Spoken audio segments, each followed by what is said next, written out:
Hey yo! Welcome back to part 3 of my Vibe Collage demo.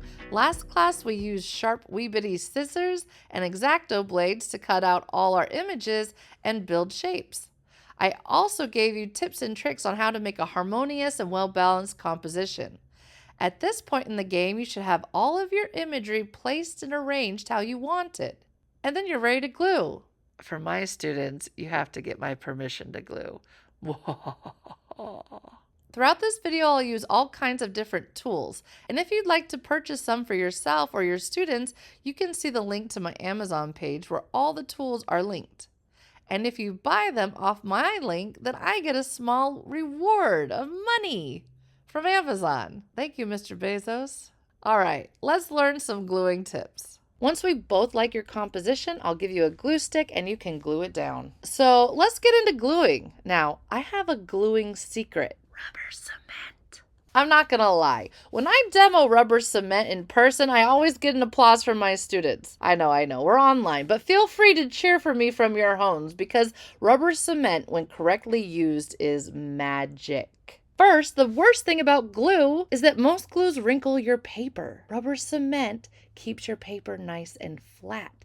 The other downer of most glue is that it dries super quickly, so you're under a fair amount of pressure to get your pieces down. Rubber cement, you can take all the time you need. Let me explain. To use rubber cement, first you're going to brush the rubber cement onto the surfaces that you're going to be sticking together. That's right, you brush it on both sides. Secondly, you let them both dry. That's right, kids. Rubber cement goes on both sides and attaches when it is bone dry. The magic of cement is that it sticks to itself and it doesn't wrinkle your paper. It's magic, I tell you. Dumbledore ain't got nothing on rubber cement. Once both sides are dry, I have to carefully put them together. I don't want to accidentally stick it in the wrong spot. So I put a piece of tracing paper between the two pieces. I only leave a wee little bit at the very top exposed. I place my night sky where I want it on top of the scrap paper. I make sure that it's lined up just so before I stick it to that top exposed area. Once the top is stuck down really good, I pull out the scrap paper little by little, and then I roll down a little bit more of that night sky. I pull out some scrap paper, and then I finish putting down the night sky. Notice that using the scrap paper also makes it so they don't have any wrinkles or air bubbles. It's good to keep your attachment nice and neat and clean. You guys, there's one more magical property of rubber cement. Notice that in this area up here, I put rubber cement in this area, but I didn't end up covering it up. It's still sticky. But don't worry, rubber cement simply rolls away. If you don't mind a little burning sensation, you can use your finger to roll it away, as long as it's clean. Or you can use one of these rubber cement erasers. I just roll it around and it sucks up all the excess rubber cement. It's amazing. Now, I will tell you that there is one downside of rubber cement. If you have any papers that don't have a glossy surface that are colored, like colored cardstock, if you put rubber cement on it, it will actually darken in the area where you applied it. The fix for this is just to apply it everywhere and then roll everything away that you don't use. It's not the end of the world, but just be aware that any matte or porous paper that you attach rubber cement to, it's going to affect the coloring to be a little bit darker. Notice that I did this little trial. I did colored cardstock, I did a Vogue magazine, and I did a Nat Geo. And both the Vogue and the Nat Geo, even though the Nat Geo was from the 70s, it didn't affect it at all. It easily rolled right off the top. Rubber cement is a great way for gluing down large pieces of paper that might be too large for glue stick because it attaches when dry and there is really no rush. In fact, it kind of forces you to go a little bit slower. You can take your time. Glue stick, on the other hand, is a battle against the clock. You're constantly trying to move faster than the air is drying your purple glue. You have to be rather quick. Large areas can be difficult to get glued down fast enough. By the time you've finished applying the glue, half of it has already dried. So I have a little trick for you that will make this a little bit easier. I like to cut a triangle out of the front flap of a magazine. That paper is a little bit thicker. And then I cover the majority of it with glue stick. I slide the sliver underneath any flaps that did not get stuck down properly. I pin it down and then I pull it out, and that pressure allows the glue to stick to the underneath side, and now it's firmly stuck. So don't fret if something doesn't stick the first time. You can always use my triangle trick. Oh no, I also want to show you a big mistake that I made. And this is, you guys, I know better. I was just lazy. So I want to share it with you so that you guys don't make the same mistake. As I was gluing down piece by piece, I was using my little triangle trick with a front flap cover of a magazine. And what I did was, instead of putting another layer of glue down on my triangle to glue a new piece, I went ahead and just used the one that I already had put glue on, but it was already halfway dry.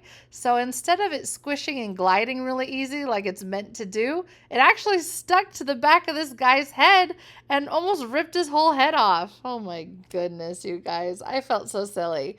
So make sure every time you use the triangle trick that you can reuse it and reuse it. It's no big deal. But you just have to apply a new fresh layer of glue every time you use it. Even if it still looks purple, just reapply more glue. I promise you, you don't want to rip your people's heads off.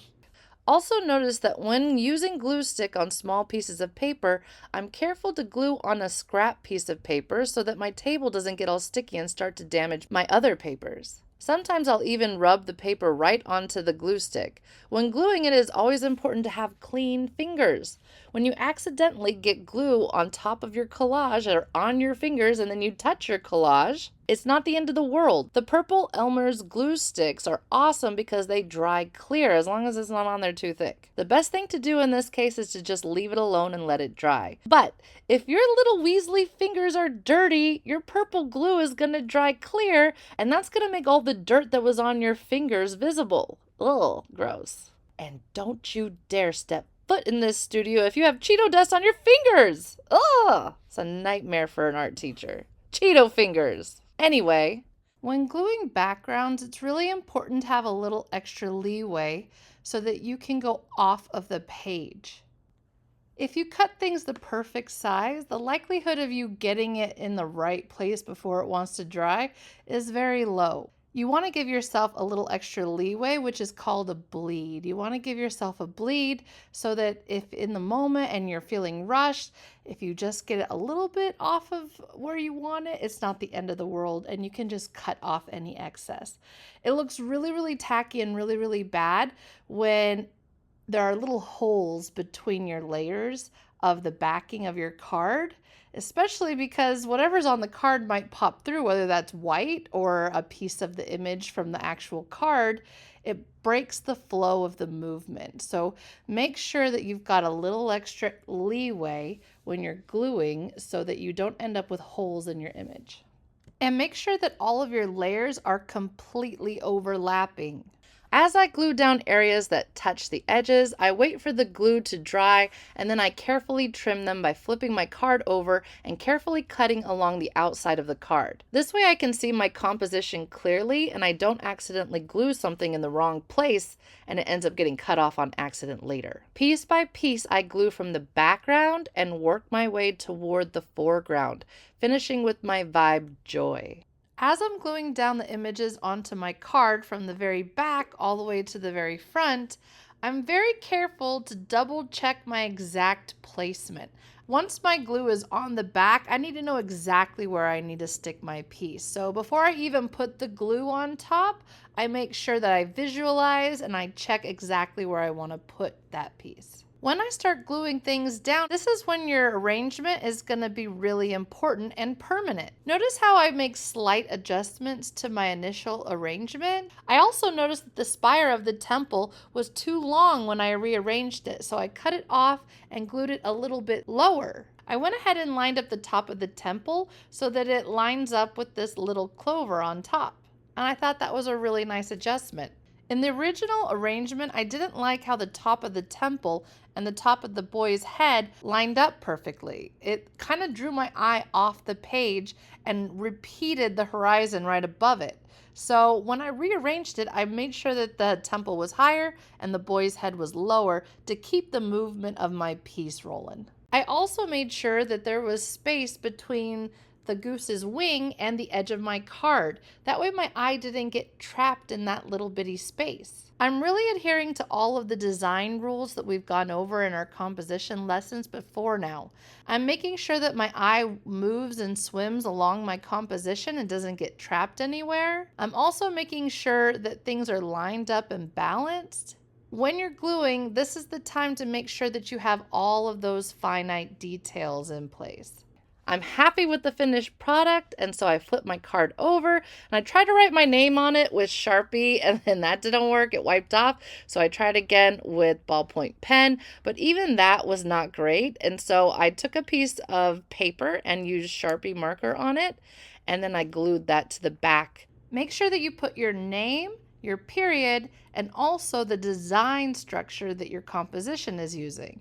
You're going to get graded on that. So make sure you figure out if it's rule of thirds, if it's symmetry, asymmetry, radial, or pyramid. Make sure you know what you're doing, kids.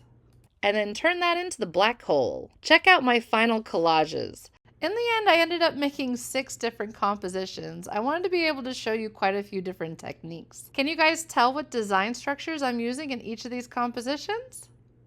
And now for the best part, let's check out some student artwork.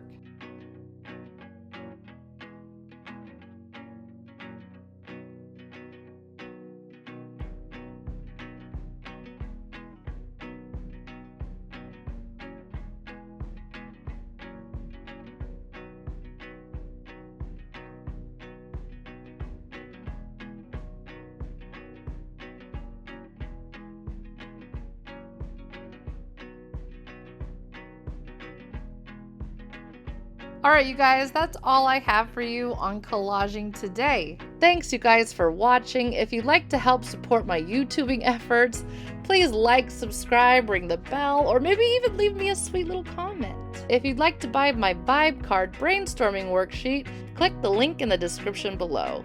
Thanks, you guys, and happy day.